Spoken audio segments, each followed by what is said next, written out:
know the story.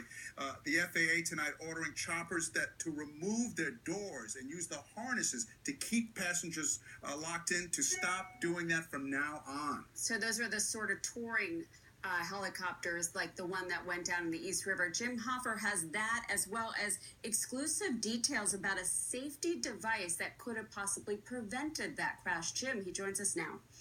Lauren, well, past crashes of the AS-350 model helicopter could provide some clues to what brought down the helicopter on Sunday. The pilot's comments about the accidental fuel control being activated is raising new questions about these controls being placed on the floor and whether a simple plastic device should be now mandatory in these aircraft.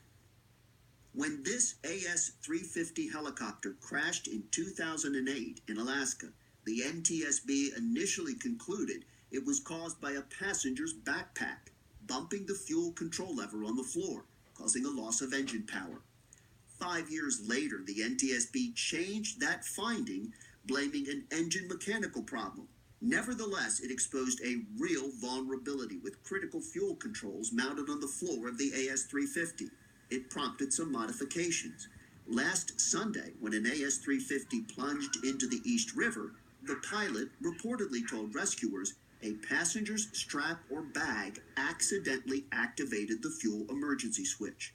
Although it's still not determined, the crash has again raised questions about the critical controls on the floor of AS-350s, especially the fuel emergency lever. It's fairly easy to pull it back, and that's intentional in case of an emergency. So just a simple tug would be sufficient to move it back towards the shutoff position. And if that's moved back, what happens? As soon as that's pulled back, you cut off the fuel to the engine. In 1995, Canadian investigators blamed the crash of an AS-350 medical copter in part on the accidental movement of a fuel flow control lever, which caused a total loss of engine power.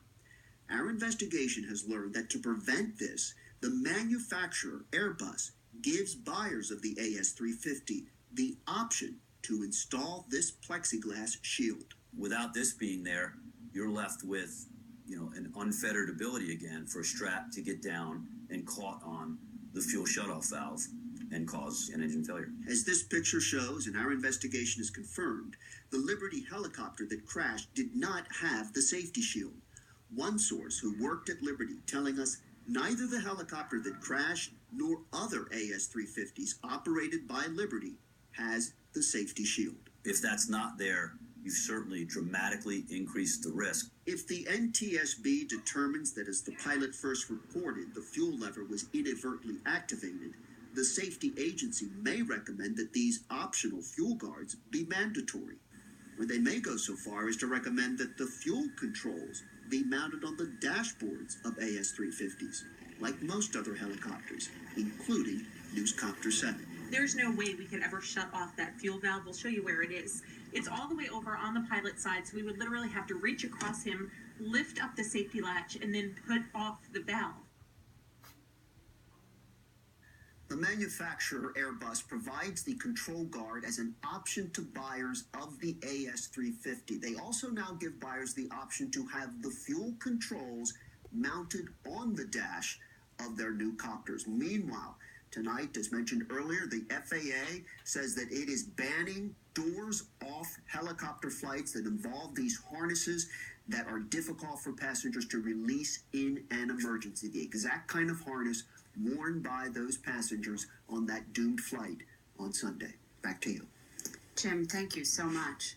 Meanwhile, if you